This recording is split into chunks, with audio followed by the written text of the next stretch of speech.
Hay una mujer en algún lugar de este país que hoy no puede caminar sola al baño, que escribe en un pizarrón lo que ya no puede pronunciar, que grabó un vídeo en la víspera de Navidad desde una cama de hospital y dijo, con la voz apenas sostenida en el aire, que esa podría ser su última Navidad. Y hay otra mujer, la que creen que la enfermó, que en ese mismo momento parecía frente a las cámaras de un aeropuerto con lentes oscuros y tanque de oxígeno, negando absolutamente todo. Estas dos mujeres se amaron durante más de una década. Se casaron en secreto, y una de ellas afirma que la otra la destruyó cuando decidió contarlo. Lo que estás a punto de escuchar no es chisme. Es el retrato de un patrón que se repite durante 60 años en la vida de una persona, el mapa de cómo alguien que fue víctima de todas las mentiras ajenas terminó convirtiéndose en la autora de la mentira más elaborada de su propia historia. Este video es para quienes sintieron que algo no cuadraba en la versión oficial. Para los que se preguntaron por qué una mujer tan inteligente, tan curtida por la vida, seguía repitiendo los mismos silencios. Si eres de los que no aceptan respuestas a medias, quédate, porque en los próximos minutos vas a entender 4 cosas que lo cambian todo. Y la última, la que tiene que ver con una noche de violencia y una mentira que lleva 20 años sosteniendo sola, es la que más duele. Examinamos este caso durante semanas, rastreando declaraciones, testimonios públicos, cronologías que nadie había puesto en orden. Y lo que encontramos no es un escándalo de farándula. Es una historia sobre el precio de silencio, sobre lo que le hace a una persona guardarse una verdad durante décadas, y sobre lo que pasa cuando quien fue callado decide hablar aunque le cueste la vida. Literalmente. Para entender dónde estamos hoy, tienes que entender dónde empezó todo. Y no empieza con una boda ni con un secreto. Empieza con una niña flaca de pelo oscuro creciendo en una colonia de la Ciudad de México, donde las paredes eran delgadas y las promesas más delgadas todavía. Una madre que se partía las manos para que alcanzara. Un padre que estaba presente a medias, con un matrimonio que crujía en cada cuarto. Esa niña aprendió antes de los 10 años una lección que se le grabó en el cuerpo. Los que prometen, tarde o temprano, retroceden. Esa niña era Verónica Castro. A los 16 años ya pisaba foros de televisión. A los 17, México hablaba de ella. Esos ojos enormes que la pantalla no podía contener, esa presencia que multiplicaba el tamaño de cualquier escena. A los 27, la telenovela que la lanzó a más de 40 países la convirtió en la actriz de habla hispana más vista del planeta. Millones de mujeres lloraban con ella cada noche. La querían porque sufría bien, porque se levantaba, porque al final siempre encontraba algo parecido a la dignidad. Lo que no sabían es que lo que veían en pantalla no era actuación. Era memoria, porque lo que le hicieron los hombres a Verónica Castro es un patrón tan preciso, tan repetido, que parece diseñado a propósito. El primero fue un comediante reconocido que le llevaba más de 20 años. Inteligente, encantador, con una sonrisa que derretía cualquier guardia. Verónica cayó como caen las mujeres jóvenes ante hombres mayores que saben exactamente cuándo hablar y cuándo callar. Quedó embarazada, y cuando él supo la noticia, retrocedió. Sin abrazo, sin alegría. Solo silencio y un paso hacia atrás. Lo que vino después, ella lo describió décadas más tarde con una serenidad que escondía una cicatriz profunda. No le pidió un peso, no suplicó, cortó.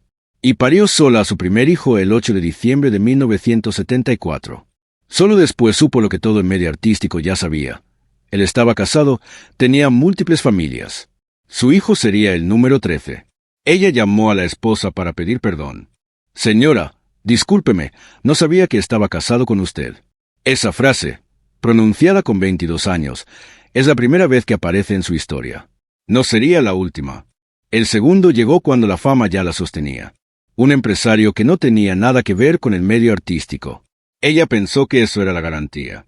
Se enamoró con todo, quedó embarazada por segunda vez, y esta vez iba a haber boda. Un diseñador de su confianza le confeccionó un vestido de novia con tela importada, cada costura hecha a mano. Verónica se lo probó frente al espejo y por primera vez en años sonrió pensando en el futuro. Y entonces descubrió la verdad. Las mismas palabras, no sabía que estaba casado. Él tenía esposa, tenía hijos, tenía una herencia familiar que estaba en riesgo si se casaba con una actriz. Eligió el dinero. El vestido nunca llegó al altar. El diseñador lo guardó. Lo guarda hasta hoy, más de 4 décadas después, colgado en un closet oscuro. Y eso importa más de lo que parece, porque en esta historia hay otro vestido blanco. Y la diferencia entre los dos te va a helar la sangre. El tercero fue un galán argentino con ojos claros durante el rodaje de una telenovela. Vivieron juntos 2 años. El hijo de Verónica, que era pequeño, jugaba con el hijo de él. Parecía una familia. No sabía que estaba casado. Por tercera vez. Su esposa, un hijo recién nacido. Verónica lo descubrió en un restaurante. Se acercó a la mesa y lo encaró delante de todos. Para rematar, él después se enredó con la eterna rival artística de Verónica. Esa doble puñalada fue el origen de una rivalidad que duraría décadas. El cuarto fue un actor joven al que ella abrió todas las puertas que él solo no habría podido cruzar. 3 años. Él la engañó. Ella lo dejó en 11 palabras sin explicación adicional. El quinto fue otra decepción que ya ni tuvo fuerzas para detallar en público. 5 hombres. 5 heridas en el mismo lugar. Y en algún momento de esa acumulación, Verónica Castro dejó de buscar amor donde siempre lo había buscado. Dijo públicamente que estaba retirada del amor, que estaba casada con Dios y con la Virgen. El público rió. Detrás de esa frase había 30 años de cicatrices. Pero la versión oficial y la realidad estaban a punto de separarse para siempre. Fue en esa etapa de poder, de éxito absoluto, cuando apareció la persona que iba a cambiar todo lo que creía saber sobre Verónica Castro. No fue un hombre con promesas vacías. Fue algo que Verónica no esperaba, algo que cuando saliera a la luz partiría su vida en 2. Se llamaba Yolanda Andrade, conductora de televisión, directa, apasionada, libre como pocas personas que Verónica había conocido. Su risa llenaba un estudio entero. Sus ojos brillaban con la intensidad de quien vive cada segundo como si fuera el último. Todo lo opuesto a la Verónica discreta que el público conocía. Hay un dato que pocas personas mencionan. Antes de estar con Verónica, Yolanda había tenido un romance con el hijo de Verónica. Ese antecedente no es anécdota, es contexto. Porque significa que Yolanda conocía a esa familia desde adentro, que los lazos que se tejieron fueron múltiples y profundos, y que cuando años más tarde Yolanda habló sobre comportamientos violentos dentro de ese núcleo familiar, hablaba desde una proximidad que no era la de una extraña. Lo que ocurrió entre Verónica y Yolanda fue un secreto a voces durante años en los pasillos de la industria. Viajes compartidos, fiestas privadas, temporadas conviviendo. Imágenes en playas alejadas de los fotógrafos, esa sonrisa de las personas que comparten algo que el resto del mundo no entiende. Los periodistas de espectáculos lo sabían. Nadie publicaba nada, porque enfrentarse Verónica Castro era enfrentarse la mujer más. Las crónicas sugieren que la relación fue intensa y tormentosa en igual medida.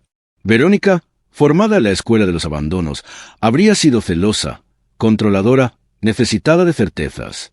Yolanda, que era libre por naturaleza, que había crecido sin miedo a que dirán, se asfixiaba entre tanta vigilancia. Pero había una condición de Verónica que era innegociable. Silencio absoluto. El mundo no podía saber. En el México de los 90, ese secreto habría terminado con una carrera construida durante 3 décadas en segundos. Yolanda aceptó. Calló. Se tragó el orgullo durante años. Aceptó ser invisible en la vida pública de la mujer que amaba. Se tragó ser llamada solo la amiga. Aguantó cada Navidad sin poder sentarse a la mesa como pareja, cada entrevista en la que Verónica decía que no tenía a nadie mientras Yolanda la veía desde el otro lado de la pantalla. Quizá tú también conoces esa sensación. Amar a alguien y no poder decirlo. Guardar algo tan profundo que se convierte en parte de tu cuerpo. Algo que no puedes mostrar porque si lo sacan a la luz sin tu permiso, te destruye. Eso duró casi 10 años. 10 años de Es mi amiga. 10 años del secreto más peligroso que Verónica Castro guardó en su vida. Y en algún momento de esos 10 años, lejos de México, lejos de las cámaras, lejos de todo lo que las ataba, algo ocurrió. Ámsterdam. Una ciudad donde el amor entre 2 mujeres no era escándalo sino derecho. Yolanda de smoking. Verónica de blanco. Tomadas de la mano. Un beso frente a testigos. Una foto que existe, que un periodista de espectáculos reconocido describió con detalle público. Él vio esa imagen desde el teléfono de Yolanda, la describió en televisión nacional, dijo que llevaba cada una, describió el beso. Esa foto existe. Alguien la vio con sus propios ojos. Recuerda el vestido que guardó el diseñador durante 40 años. El que nunca llegó al altar con un hombre que la traicionó. Ese vestido blanco sin altar. Y ahora el vestido de Ámsterdam, que si llegó a una ceremonia, que si estuvo frente a testigos, que se protagonizó un beso. El primero representa todo lo que le prometieron y le quitaron. El segundo representa la única vez que Verónica pudo ser completamente ella misma, sin esconderse, sin fingir, sin que el amor viniera con una mentira. Y lo negó. Lo niega hasta hoy. Cuando la prensa la confrontó, dio 3 respuestas distintas en 3 momentos distintos. Que no se casó. Que fue una broma de Kermés. Que no es lesbiana. 3 versiones para negar una sola verdad. Y Yolanda del otro lado hervía, porque durante una década había respetado ese silencio, había protegido ese secreto, había aceptado ser nadie en público. Y ahora la mujer que amaba la estaba llamando mentirosa, frente a 130 millones de personas. La estaba borrando. Estaba diciendo que lo que vivieron no existió. Pero la razón por la que Yolanda decidió hablar en 2019 no fue solamente la verdad. Fue algo más humano y más oscuro. Fue el dolor de ser reemplazada sin que nadie se lo dijera. Y aquí llega la segunda pieza de este rompecabezas, la que más sorprende, porque la mayoría del público nunca escuchó este nombre. Mientras Yolanda esperaba, mientras buscaba a Verónica y recibía silencio como respuesta, Verónica ya tenía a alguien más. Una mujer que llegó sin hacer ruido y que hoy, según múltiples fuentes del entorno cercano, tiene más influencia sobre la vida de Verónica Castro que cualquier otra persona viva. Su nombre es Lizzy Barrera, conductora de televisión de Monterrey. Sofisticada, conectada. Verónica la conoció a finales de 2007 y, según personas cercanas al círculo, el vínculo fue inmediato. Lo que empezó como amistad se transformó con rapidez. Lizzy pasó de confidente a administradora de finanzas, de administradora a manager, de manager a la persona que decide en qué proyectos participa Verónica, a la persona que eligió a su cirujano plástico y, según registros periodísticos y declaraciones de varios comunicadores del medio, a su pareja sentimental. Se mudaron juntas. La casa fue rediseñada al punto de que periodistas que entraron señalaron que el espacio ya no parecía de Verónica. En la sala principal cuentan quiénes han estado ahí. Hay una fotografía grande de las dos como pareja. Lo más significativo no es la relación en sí, es lo que esa relación fue haciendo, pieza por pieza, con la vida entera de Verónica. Lizzy la fue alejando de sus amigos del medio, después de colaboradores, después de su propia familia. Quienes estuvieron cerca de la madre de Verónica, doña Socorro, son categóricos. Ella no podía con Lizzy, no la toleraba, la veía como una presencia que aislaba a su hija. Y Verónica no escuchaba. Estaba enamorada, o atrapada, o dependiente, o las 3 cosas al mismo tiempo. Porque cuando llevas décadas siendo traicionada por todos los que amaste, cuando finalmente encuentras a alguien que se queda, te aferras. Aunque esa persona te aísle. Aunque esa persona controle cada decisión. Te aferras porque el miedo a quedarte sola otra vez es más grande que cualquier señal de alerta. Fue en ese contexto que Yolanda perdió la paciencia. Buscó a Verónica para intentar retomar lo que habían tenido. Verónica la rechazó. Y Yolanda, con el corazón destrozado, hizo lo que hace una persona herida cuando ya no tiene nada que perder. Habló. Reveló la boda. Reveló el romance. No por justicia abstracta, sino por el dolor concreto de haber callado 10 años para proteger a alguien que ya la había cambiado en silencio. El escándalo partió México en 2. Las redes se incendiaron. Y Verónica, la mujer que toda su vida había sido víctima de las mentiras de otros, ahora era la expuesta. Y se quebró. Anunció su retiro de la profesión en redes sociales, diciendo que estaba agotada de tanto mal y que quería su paz. Pero algo más comenzó a moverse al mismo tiempo. Algo relacionado con 6 maletas y un diseñador que vistió Verónica durante 30 años. Mitzi no es cualquier nombre en esta historia. Es el hombre que le confeccionó el vestido de novia que nunca llegó al altar. El que estuvo presente en sus momentos más íntimos durante décadas. El que la acompañaba a viajes, a celebraciones, a los momentos en que las cámaras estaban apagadas y Verónica dejaba de actuar. Durante todo ese tiempo, fue guardando cosas. Fotografías, recuerdos, objetos, evidencia de una vida que Verónica prefería mantener fuera del registro público. Cuando la relación entre ellos se deterioró, esos materiales se convirtieron en otra cosa. La disputa comenzó por 6 maletas de ropa que, según él, nunca llegaron completas a su destino. Él la acusó. Ella respondió. Y entonces el diseñador hizo algo que, según registros de declaraciones públicas, le heló la sangre a Verónica. Amenazó con abrir las maletas que él sí conservaba. Las que tenían lo que importaba. Si no me atiende el teléfono, voy a abrir las maletas. Y si las abro, va a salir todo lo que hay guardado.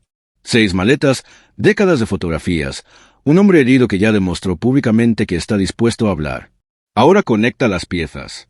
Un periodista describió en televisión una foto que vio desde el teléfono de Yolanda. 2 mujeres famosas en Ámsterdam. una de blanco, otra de smoking, tomadas de la mano, besándose. Si alguien con acceso indirecto pudo ver esa imagen, considera lo que acumuló durante 30 años un hombre que estuvo presente en las fiestas privadas, en los viajes, en los momentos de baja guardia, en las celebraciones que nadie más fotografiaba. Las maletas de Mitzi y la foto de Ámsterdam son fragmentos del mismo mosaico. Cuando uno de esos fragmentos salga a la luz, los demás lo seguirán.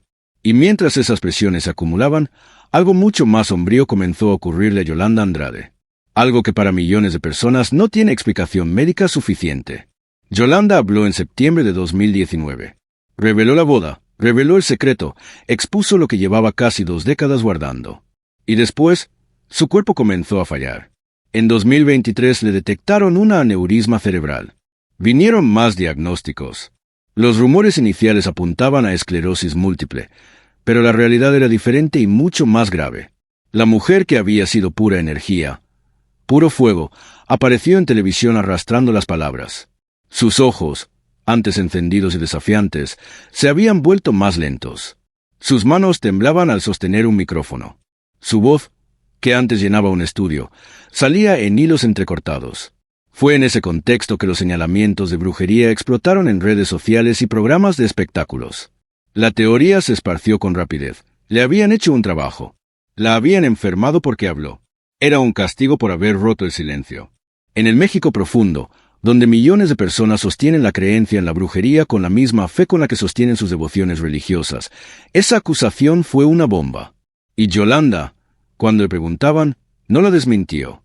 Al contrario, en diversas apariciones insinuó que su enfermedad no era coincidencia, que los tiempos no cuadraban, que algo extraño había ocurrido.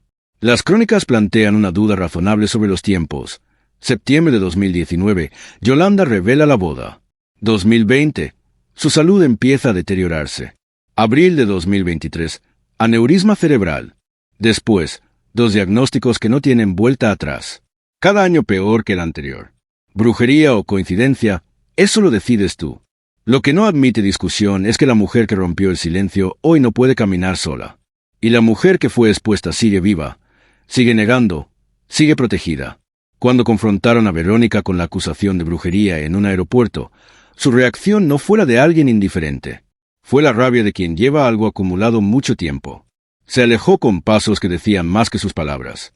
2 mujeres que se amaron con una intensidad que pocas personas conocen, ahora se destrozaban sin verse la cara.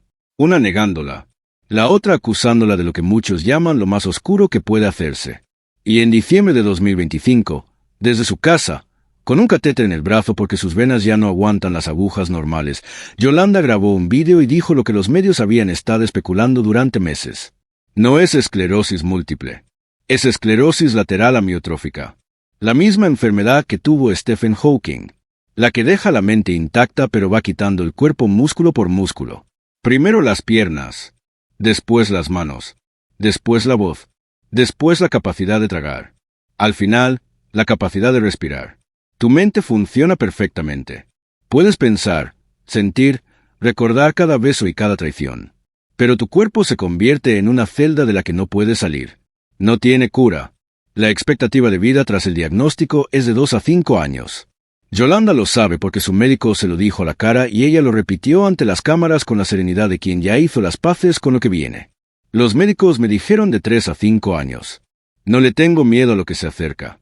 Viví todo lo que quise vivir y más. 3 a 5 años. Eso es lo que le queda a la mujer que contó la verdad sobre Verónica Castro. Atrapada en otro cuerpo, como ella misma lo describió. La mujer que llenaba un estudio de televisión con su risa ahora necesita un pizarrón para comunicarse durante las grabaciones. Un pizarrón. Yolanda Andrade, la mujer que nunca se calló, escribe lo que ya no puede decir con la boca. Pero hay algo más. Algo que muchos desconocen y que está esperando desde hace 20 años. En 2004, durante un reality show de alto perfil en el que Verónica participaba como conductora, ocurrió un incidente con un animal. Esa fue la explicación oficial para sus problemas de columna, la que circuló sin cuestionamiento durante 2 décadas. Cada cirugía posterior fue atribuida a ese evento. Cada limitación física fue explicada con esa misma referencia. Verónica la repitió tantas veces que se volvió la historia oficial, el dato que todos los medios reproducían sin verificar. En octubre de 2025, esa versión se cayó. Una comunicadora reconocida dijo en su programa de radio lo que nadie había dicho en público con ese nivel de claridad. Los problemas de columna de Verónica no venían del animal. Venían de una agresión. Un periodista argentino reconstruyó la historia con testimonios específicos. Según esos registros, en algún momento hubo una discusión familiar en la casa de la madre de Verónica.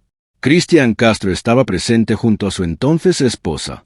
Las palabras subieron de tono. Y lo que siguió, según esos testimonios, es algo que ninguna madre debería experimentar jamás. Un empujón. Una caída. Un acto que dejó a Verónica con la columna dañada de forma irreversible, con tornillos quirúrgicos que le recuerdan cada mañana lo que ocurrió esa noche. Yolanda Andrade lo había contado con anterioridad, con un nivel de detalle que solo tiene sentido si estuvo cerca. Su voz se quebraba cada vez que lo describía. Que mi relación con Cristian terminó cuando golpeó a su mamá. Que ella la llamó. Que fue por ella y la llevó al hospital. Y que cuando llegaron, Verónica dijo que las habían asaltado. Detente ahí. Tirada en una camilla, con la espalda dañada, con enfermeras y policías haciendo preguntas, Verónica Castro eligió inventar una historia completa. Asaltantes fantasma. Ladrones que nunca existieron. Cada pregunta de los agentes era una oportunidad para decir la verdad. Y cada vez eligió proteger a su hijo. La misma mujer que toda su vida fue víctima de las mentiras de otros construyó la mentira más elaborada de su historia para proteger a quien la lastimó. La operación posterior duró 6 horas. Los tornillos quedaron. El dolor quedó. La mentira también quedó. Durante 20 años. Muchos se preguntan si eso es posible, si una madre puede llegar a ese extremo. La respuesta que da la psicología del vínculo materno es clara. Sí, y con más frecuencia de lo que se reporta. Porque para ciertas madres, proteger al hijo no es una opción que se evalúa. Es un instinto que no se apaga ni con tornillos en la columna. Y Verónica había estado haciendo eso toda la vida, callando, aguantando, sonriendo para las cámaras mientras por dentro algo se rompía. Lo hizo con cada hombre que la traicionó. Lo hizo con Yolanda. Lo siguió haciendo con Cristian. El historial que los medios han documentado sobre el comportamiento de Cristian Castro con las mujeres de su vida es extenso. Su primera esposa, en una carta dirigida a un programa argentino, dijo que le creía a Yolanda cuando hablaba de lo que Verónica habría vivido esa noche, porque ella también lo vivió. Describió situaciones de violencia, paranoia, objetos en la mesa de noche que no debían estar ahí. Dijo que tuvo que escapar y que después fue presionada para firmar un acuerdo de confidencialidad. Su segunda esposa lo acusó formalmente de violencia durante el proceso de divorcio, no solo contra ella, sino también contra Verónica. En 2008, en un programa de televisión de amplio alcance, el propio Cristian reconoció haber tenido al menos 4 confrontaciones físicas con su madre. En 2021, un grupo de mujeres de distintos países creó una cuenta de redes sociales con testimonios y audios. Cristian cerró su perfil y desapareció temporalmente de la plataforma sin desmentir nada de forma puntual. Cuando en octubre de 2025 lo confrontaron, llegó con los ojos enrojecidos y las manos tensas sobre las rodillas. Dijo que había habido discusiones, palabras fuertes, jaloneos quizás, pero que jamás en la vida habría golpeado a su madre. Y Verónica, desde Miami, llamó a un programa para decir que estaba muy bien con Cristian, que estaban en familia, disfrutando. Su voz sonaba dulce y ensayada, protegiéndolo otra vez, como aquella noche en el hospital. Como siempre, ahora mira la imagen completa. Cada pieza encaja. El padre de Cristian abandonó a Verónica embarazada y no se hizo responsable de ninguno de sus 13 hijos. Cristian creció sin ese padre, con un vacío que ninguna cantidad de cariño materno podía llenar del todo. Y según los testimonios que las crónicas han ido acumulando, esa rabia que no tuvo dónde ir terminó descargándose contra la única persona que nunca lo abandonó. El hijo del hombre que no supo amar repitiendo ese mismo patrón, amplificado, con consecuencias que se cargan en tornillos de titanio dentro del cuerpo de una mujer de 72 años. 5 hombres le mintieron. Uno la amó de verdad durante 10 años. Otro la controla hoy. Y su propio hijo la habría dañado de una forma que ella sigue negando con una lealtad que el mundo no termina de comprender. Y la ironía más devastadora de esta historia está aquí. La mujer a la que 5 hombres le mintieron, la que sufrió cada traición como una herida nueva en el mismo lugar, esa misma mujer, cuando por fin vivió algo que se parecía a una boda real con alguien que la amaba sin mentiras, fue ella quien dijo que nunca ocurrió. La víctima eterna de los silencios ajenos se convirtió en la autora del silencio más largo. La mujer que nunca supo que sus hombres tenían vidas paralelas terminó siendo la que niega su propio matrimonio. Hoy tiene 72 años. Se desplaza en silla de ruedas por los aeropuertos. Necesita oxígeno para caminar. Cuando los reporteros le preguntan por Yolanda, su cara revela algo que las palabras intentan esconder. Cuando en octubre de 2025 le preguntaron por la mujer que se está muriendo de ELA, respondió hablando de energía negativa y gente necia con las mismas cosas feas. Eso dijo sobre la mujer con la que se casó. Y cuando le preguntaron por la brujería, respondió con una frase que dejó a muchos sin saber qué hacer con lo que acababan de escuchar. Estoy loca. No tengo nada que explicarles. Yolanda compartió ese video en sus redes y dejó que sus seguidores sacaran sus propias conclusiones. Una mujer en silla de ruedas negando a otra mujer en silla de ruedas. Las dos destruidas. Las dos prisioneras de una verdad que una se niega a pronunciar y la otra se está muriendo por haber contado. Pero hay algo en la historia de Yolanda que vale la pena señalar, porque habla de ella de una manera que ninguna acusación puede borrar. Julio César Chávez, el boxeador más grande que México ha producido, amigo de Yolanda desde hace más de 30 años, fue a verla en enero de 2026. Grabaron un video juntos. La abrazó y después miró directamente a la cámara con la firmeza de quien viene de pelear en los peores escenarios imaginables y dijo algo que debería avergonzar a quienes llevan meses escribiendo condolencias anticipadas en sus redes. Dejen de matarla y enterrarla todos los días. Aquí está. El campeón del mundo pidiendo al público que deje de hacer exactamente eso. Y hay otra persona que llama a Yolanda todos los días. 2 veces al día, mañana y noche. Alguien que en otros tiempos fue rival de Verónica Castro en audiencia y en proyección pública. Thalía. La razón es específica. Thalía padece una enfermedad crónica cuyos síntomas se solaparon inicialmente con los de la ELA, lo que llevó a los médicos de Yolanda a diagnósticos equivocados durante tiempo valioso mientras la enfermedad avanzaba sin el tratamiento correcto. Thalía entiende desde dentro lo que significa navegar un cuerpo que no responde mientras los medios especulan y el público opina. Y lo que hace por Yolanda es exactamente lo que Verónica no ha hecho ni una sola vez desde que empezó la enfermedad. Una llamada, un mensaje, una pregunta genuina. La exrival de Verónica Castro hace por la expareja de Verónica Castro lo que Verónica no ha sido capaz de hacer. En cuanto a los rumores de eutanasia que circularon en redes, Yolanda respondió con una frase que resume quién es mejor que cualquier biografía. No me voy a hacer la eutanasia. Solo Dios sabe cuándo es el momento. Quizá tu malo o tu mala te vas antes que yo. Pero a otra parte, buen viaje para todos. Hasta muriendo, Yolanda Andrade te contesta con un gancho al hígado. En diciembre de 2025 la internaron de emergencia. Su compañera de televisión durante 25 años se sentó sola frente a las cámaras del programa que compartieron y dijo, con la voz quebrada, que extrañaba a su Joe, que el sillón de Yolanda estaba vacío y que se sentía feo grabar sin ella. Cuando Yolanda pudo, regresó. La recibieron con aplausos y con lágrimas. Montserrat la abrazó en la puerta del estudio. Las dos lloraron frente a las cámaras. Fue la última vez que México la vio en televisión antes de que la volvieran a internar. Desde esa cama, en la víspera de Navidad, Yolanda grabó el vídeo más difícil de su vida. Se le veía peor que nunca. La voz más lenta, las palabras más separadas entre sí, como si cada sílaba le costara un esfuerzo real. Y dijo que esa podría ser su última Navidad. Y que cuando muera, las fotos de Ámsterdam van a salir. El vestido blanco, el smoking, el beso, las imágenes que Verónica ha negado durante 20 años. Y que Verónica va a tener que mirarse al espejo y decidir si sigue mintiendo. Existen 3 bombas de tiempo en esta historia y cualquiera puede estallar en cualquier momento.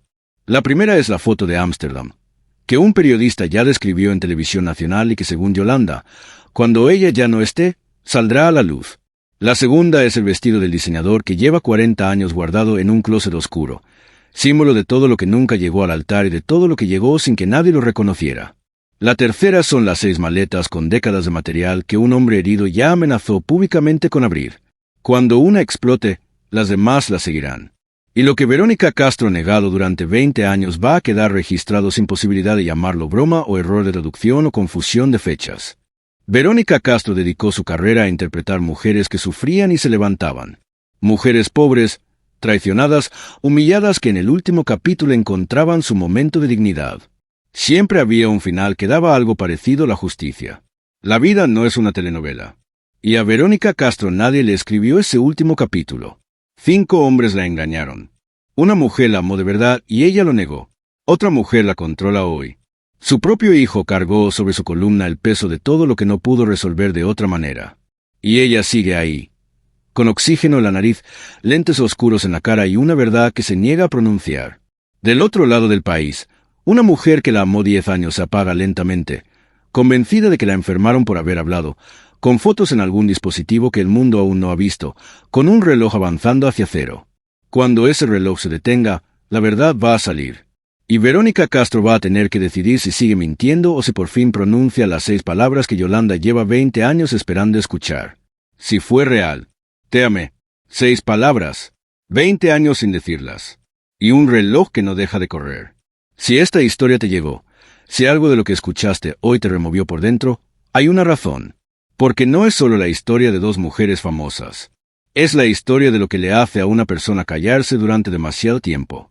De lo que le cuesta a quien rompe el silencio. Y de por qué algunas verdades no desaparecen aunque las niegues, porque se quedan guardadas en maletas cerradas, en vestidos sin altar, y en fotografías que esperan el momento en que ya nadie puede detenerlas.